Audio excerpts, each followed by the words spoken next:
नमस्कार, MP news में आप सभी का बहुत स्वागत है और आपके साथ इस वक्त मैं हूं श्रद्धा राजे। 15 अगस्त 1947 वह ऐतिहासिक दिन है जब भारत को अंग्रेजी हुकूमत से आजादी मिली। प्रत्येक वर्ष यह दिन भारत में स्वतंत्रता दिवस के तौर पर मनाया जाता है, क्योंकि स्वतंत्रता दिवस भारत का एक राष्ट्रीय पर्व है। आजादी और आध्यात्म के इस शो में आज हमारे साथ मौजूद हैं पूज्य गुरुदेव पंडित डॉक्टर भरत कुमार ओझा भानु, जो कि प्रणेता है विश्व कल्याण अनुष्ठान केंद्र के। सर, बहुत बहुत स्वागत है आपका एमपी न्यूज में। आजादी के अमृतकाल में देश 77वां स्वतंत्रता दिवस मनाने जा रहा है। इतने समय में देश ने कई तरक्कियां की, आज हमारी अर्थव्यवस्था नए मुकाम पर है। तो ऐसे में क्या इसे भारत के अर्थशास्त्र का नया समीकरण कहा जा सकता है? अवश्य कहा जा सकता है। वंदे मातरम और एमपी न्यूज के समस्त दर्शकों को इस लोकप्रिय चैनल के माध्यम से स्वतंत्रता दिवस की हृदय की अंतस्थ गहराइयों से हार्दिक शुभकामनाएं, मंगल कामनाएं, शुभ आशीर्वाद। प्रश्न हुआ है कि क्या अर्थतंत्र का नया अध्याय कहा जा सकता है? स्वतंत्रता हमारा जन्मसिद्ध अधिकार है जी। स्वतंत्रता से हम सबको बहुत प्यार है। मुझे स्मरण होता है, लोकमान्य बाल गंगाधर तिलक जी ने भी कहा, स्वराज्य महाजा जन्म सिद्ध अधिकार आहे, अणिते हमें मिलविनस। स्वतंत्रता के मायने ही होते हैं कि हम समस्त प्रकार के आचरण संहिता को साथ लेकर के यम नियम संयम कायदे कानून से ओतप्रोत होकर के हमारे परम लक्ष्य को, परम ध्येय को प्राप्त करने में विभिन्न विभिन्न तंत्र, विभिन्न संगठन, विभिन्न आयामों के माध्यम से अपने तय इस संपूर्ण राष्ट्र के सर्वांगीण विकास को साकार रूप दे सकें। और चूंकि हम विश्व गुरु कहलाते हैं, पहले जगह हम फिर जगाया हमने अखिल विश्व को। तो जब हम जागरूक होंगे, हम चैतन्य रहेंगे, तभी तो अखिल विश्व को हम जगा पाएंगे। बिल्कुल। और उसके लिए आवश्यक है सांगोपांग, जिसे कहते हैं आपाद मस्तक, सिर से लेके पैर तक। जब कोई तंत्र, कोई ढांचा, कोई देह सुदृढ़ होता है, तब हम कह पाते हैं कि हम सर्वांगीण विकसित हैं। और इसमें अर्थतंत्र का बहुत महत्व है। बिल्कुल। इसीलिए स्वतंत्रता के उपरांत आर्थिक व्यवस्था की दृष्टि से भी हमने अत्यधिक विकास किया, और इतना विकास किया कि आज आपातकालीन परिस्थिति में देश ही नहीं वरन दुनिया के किसी भी क्षेत्र में अगर कोई विपदा आती है, तो वहाँ भी हम आर्थिक और सामग्री जो आवश्यक होती है आपातकालीन क्षेत्र में, उसको हम मुहैया करा पाते हैं। तो यह सब अर्थव्यवस्था ने जो पूर्ण विकास किया है, और जिसे कहते हैं स्काई इज लिमिट, तो उस अनंत आकाश की ओर हम बढ़ रहे हैं, प्रगति में, विकास में, सभी सोपानों में।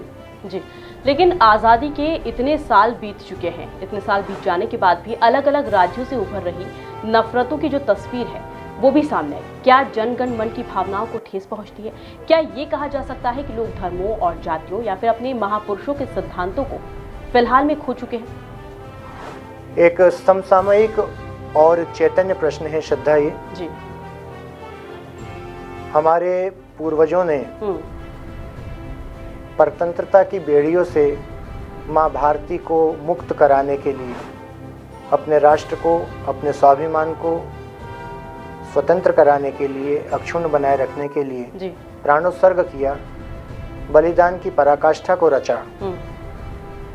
तब से लेकर के वर्तमान परिस्थिति का जो चित्रण प्रश्न के रूप में किया गया है जी, तो यह भी उतना ही सत्य है कि वर्तमान में कई विकट, विद्रूप, विकराल दृश्य घटित होते हैं और हमारे समक्ष दृष्टिगोचर होते हैं। कुछ समय पूर्व ही मुझे वो पंक्तियां श्रवण लाभ लेने को मिला जिसमें कहा गया था कि बहती है जो प्रेम की गंगा बहने दो, बहती है जो प्रेम की गंगा बहने दो, क्यों करते हो देश में दंगा रहने दो, बहती है जो प्रेम की गंगा बहने दो, क्यों करते हो देश में दंगा रहने दो, लाल हरे रंगों में हमको मत बांटो, छत के ऊपर एक तिरंगा रहने दो। तो ये जो आत्मिक भाव जागृत हुए किसी रचनाधर्मी के, किसी शायर के दिल दिमाग में, तो वो इसीलिए जागृत हुए कि सिक्के के दो पहलू होते हैं, लेकिन अगर एक पहलू भी उसमें खोटा हो जाता है तो पूरा सिक्का खोटा हो जाता है। बिल्कुल। और हमें खोटा सिक्का नहीं, हमें एक 100% टंचकलदार चाहिए जी। अध्यात्म की दृष्टि से भी, राष्ट्र के उत्थान की दृष्टि से भी बिल्कुल यह आवश्यक है कि हम एक होकर के रहें, कोई मनोमालिन्य ना हो, किसी प्रकार का छल, द्वेष, नफरत, षड्यंत्र, घृणा ना हो, किसी प्रकार का वर्चस्व की होड़ ना हो, बल्कि हम सब एक दूजे का साथ, एक दूजे को प्यार, विश्वास, मोहब्बत, प्रेम, अखलाक, क्षमा, दया, करुणा, सत्य, अहिंसा के साथ आगे बढ़ें। जी।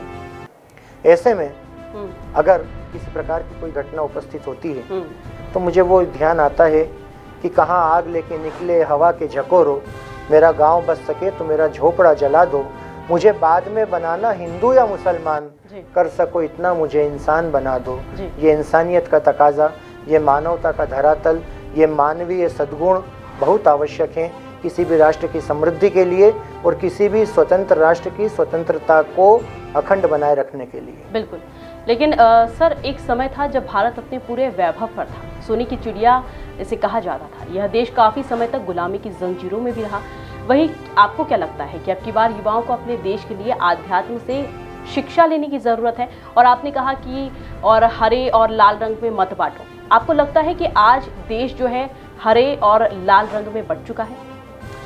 मेरा यह देश क्या है? देश केवल एक रेखा चित्र का समीकरण तो नहीं है। बिल्कुल। कोई मानचित्र ही केवल देश नहीं है, बल्कि देश की भौतिक रचना को एक रेखा चित्र के माध्यम से मानचित्र पर अंकित किया जाता है। बिल्कुल। मेरा यह भारतवर्ष, ये पतित पाविनी पवित्र वसुंधरा जिसको पाकर के धन्य होती है, ये त्रैलोक्य हर्षित होता है, वह है मेरा भारतवर्ष। भा अर्थात प्रकाश, रत अर्थात प्रकाश की आराधना में संलग्न। प्रकाश कैसा? ज्ञान का प्रकाश, अध्यात्म का प्रकाश, शिक्षा का प्रकाश, विज्ञान का प्रकाश, नवाचार का प्रकाश।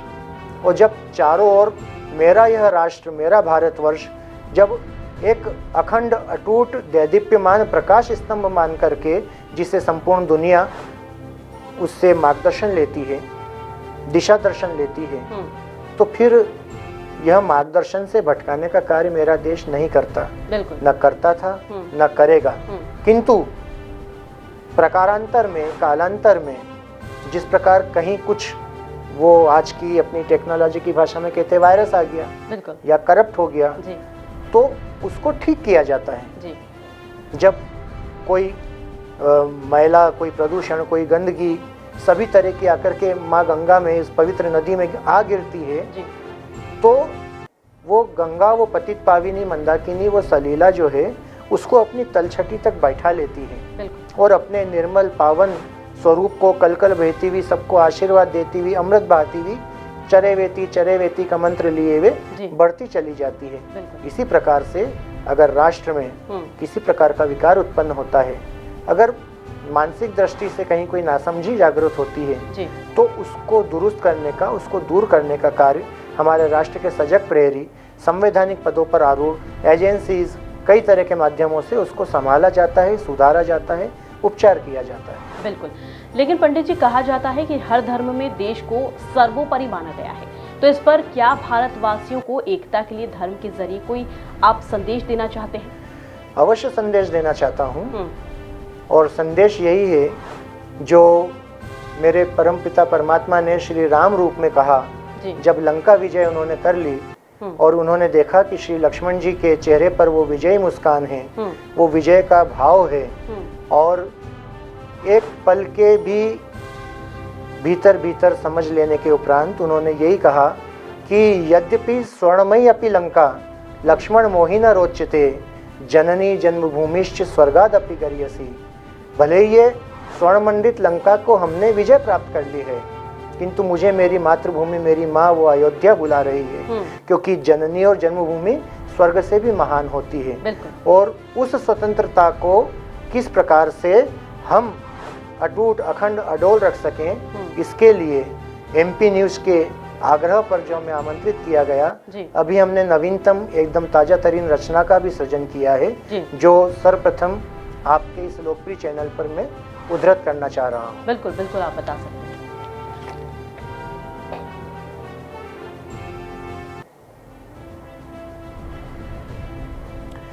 रचना का शीर्षक दिया है जी। स्वतंत्रता अभी अधूरी है, हम्म। भारत माता आज भी बेड़ियों में फंसी है। जी। भारत माता आज भी बेड़ियों में फंसी है, आज भी माँ भारती पर हथकड़ियाँ कसी है। जी। माँ वसुंधरा आज भी चित्कार रही है, भारती अपनी संतानों को पुकार रही है। वह भगवती अपनी दुर्दशा पर करती है क्रंदन, जिसका नित्प्रति करते हैं हम वंदन। हम वंदे मातरम तो कहते हैं, लेकिन हम किस प्रकार की वंदना कर रहे हैं, इसका हमें आकलन करना होगा। जी। वह भगवती अपनी दुर्दशा पर करती है क्रंदन, जिसका नित्प्रति करते हैं हम वंदन। वंदे मातरम के जय घोष से हम थकते नहीं हैं, वंदे मातरम के जय घोष से हम थकते नहीं हैं, पर गड़बड़ियों से भी तो हम थकते नहीं हैं। बस यही तो है भारत माता की व्यथा। हम रोकते नहीं है भ्रष्टाचार की कथा, हम नित नूतन कदाचरण की ओर बढ़ रहे हैं। ममतामयी माँ के वक्ष में शूल गढ़ रहे हैं। हमें घोटालों रिश्वतखोरों में आता है मजा, हमें घोटालों रिश्वतखोरी में आता है मजा। हम देते हैं रत्न गर्भा को प्रतिपल ही सजा। वह मातृभूमि जो नितक्षण संस्कारों को बोती है, वह संस्कारों के क्षरण पर पल पल रोती है। हमने आर्यावर्त को देखो कर दिया खंड खंड, टुकड़े उसके कर डाले जो था कभी अखंड। उस अखंड भारत की कल्पना आज भी हम हमारे मन मस्तिष्क में, अंतर मन में, आत्मा में संजोए रखे हैं। टुकड़े उसके कर डाले जो था कभी अखंड, जिस विश्व गुरु भारत का पल पल बचता था डंका, उसे बना डाला हमने मानो आसुरी लंका। और वो कैसे? तमाम तरह के व्यभिचार, पापाचार, अनाचार, अत्याचार, भ्रष्टाचार भी तो गाए बगाए हमारे समक्ष आ ही रहे हैं ना। तो उसको बना डाला हमने मानो आसुरी लंका। राष्ट्र की अस्मिता का हरण हम ही कर रहे हैं, तमाम कुत्सित प्रयासों का वरण हम ही कर रहे हैं। धर्म, भाषा, प्रांत, पानी के नाम पर हो रही है हिंसा, व्यर्थ की स्वार्थ सिंधी में हो रही है प्रतिहिंसा। हिंदू, मुस्लिम, सिख, ईसाई, यहूदी, पारसी, जैन, हिंदू, मुस्लिम, सिख, ईसाई, यहूदी, पारसी, जैन, कुछ कुछ विकार आ गए सब में, ये इनके इन प्रकार हैं। अपनी अपनी महत्वाकांक्षाओं में सभी घिर गए, और उनकी पूर्ति में कितने गिर गए। साधन साध्य की पवित्रता का तनिक रहा ना भान, राजनीतिक विथिकाओं में होते कितने क्रूर कारनामे, कि साधन साध्य पवित्रता का तनिक रहा ना भान, और राजनीतिक शुचिता का डगडग हो रहा अपमान। राजनीतिक विथिकाओं में होते कितने क्रूर कारनामे, कितने ही षड्यंत्र ताल ठोकते अपने परचम थामे। भ्रष्टाचारी देशों में अब अपना क्रम भी आता है, बस यही दुख पल पल माँ भारती को सताता है। कहती है पुण्यमयी मही अब तो सज्ज हो जाओ, कहती है पुण्यमयी मही अब तो सज्ज हो जाओ। आओ आओ आओ अपने तई माँ भारती का मान बढ़ाओ। आओ अपने तई माँ भारती का मान बढ़ाने को हम धारित्री का कहना माने, और फिर से मातृभूमि को स्वतंत्र करना है भानु। हम इस सार्थक पंक्ति के बिना कहाँ रचना पूरी होती है, कि फिर से मातृभूमि को स्वतंत्र करना है जाने। आओ आओ अपने तई भानु हम धारित्री का कहना माने। इस सार्थक पंक्ति के बिना भानु रचना कहाँ पूरी है। स्वतंत्रता अभी अधूरी है, स्वतंत्रता अभी अधूरी है। बहुत धन्यवाद।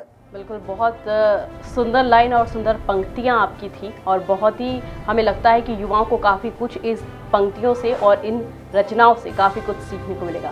बहुत बहुत शुक्रिया पंडित जी, एमपी न्यूज़ पर आप पधारे और इस तरह से जानकारी जो है वो साझा की। तो आध्यात्म और आज़ाद और आध्यात्म में बस आज इतना ही। हम फिर हाजिर होंगे कुछ न्यू अपडेट्स के साथ। एक ब्रेक के बाद फिर से लौट रहे हैं। वंदे मातरम।